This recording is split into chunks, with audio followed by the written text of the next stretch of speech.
C'è da dire che questa immigrazione non nasce per caso. Nasce da conflitti, soprattutto nel Medio Oriente e nell'Africa, che sono stati provocati da noi, perché noi abbiamo grandi interessi.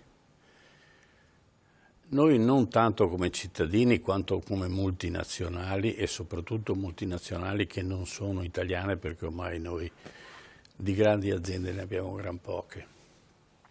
L'effetto è questo, l'effetto di creare conflitti in continuazione, perché divide et impera è fondamentale.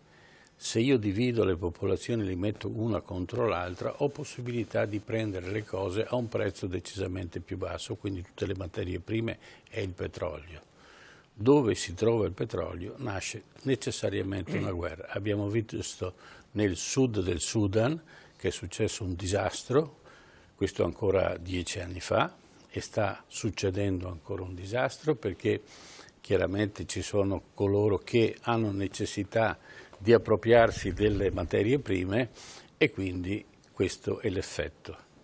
Quello che avviene dopo è questo spostamento di popolazione che non trova un contesto entro cui abitare e quindi si spostano.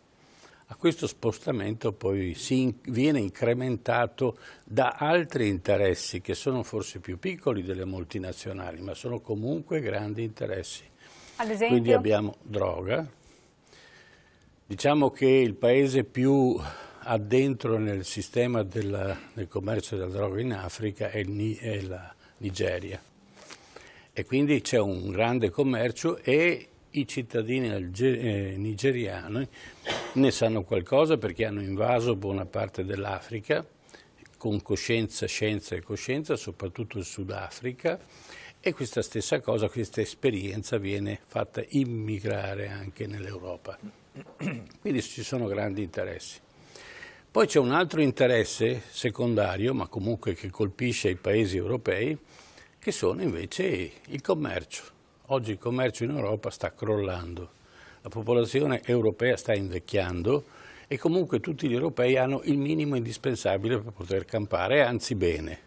Quindi non si comprano più frigoriferi, non si compra più nulla, tutti hanno quasi tutto. Per inventarsi qualcosa, per esempio, è stato il passaggio epocale al digitale che ha provocato una vendita sterminata di televisori. Oggi il settore è completamente in crisi. Allora che cosa è necessario? Bisogna creare il mercato e gli immigrati sono il nuovo mercato, perché in qualche maniera hanno bisogno di tutto. E quindi avranno bisogno di andare nei grandi, nei piccoli magazzini e servirsi di quello che è necessario per campare. Ma qual è il meccanismo della nuova economia? Il meccanismo della nuova economia è la bassa economia, l'economia soprattutto quella che non si dovrebbe fare, quindi lo spaccio della droga, quindi la prostituzione e tutto il resto, perché non c'è lavoro, non c'è possibilità di integrare tutta la massa che sta arrivando. Perché? Perché non c'è preparazione a monte da parte di un governo che dice facciamo entrare le persone, però non sappiamo dove metterle e quindi arrangiatevi. E si creano dei meccanismi che diventano un conflitto tra la popolazione che è già sul territorio e invece quella che sta arrivando, che non ha nessuna colpa. Il terzo punto poi è un meccanismo che sta crescendo sempre di più delle mafie del trasporto di questi individui, i quali necessariamente hanno voglia di venire da noi perché sognano un mondo diverso, un mondo migliore, come è sempre successo quando i veneti andavano in America, quando i meridionali andavano in Sud America a cercare un mondo migliore.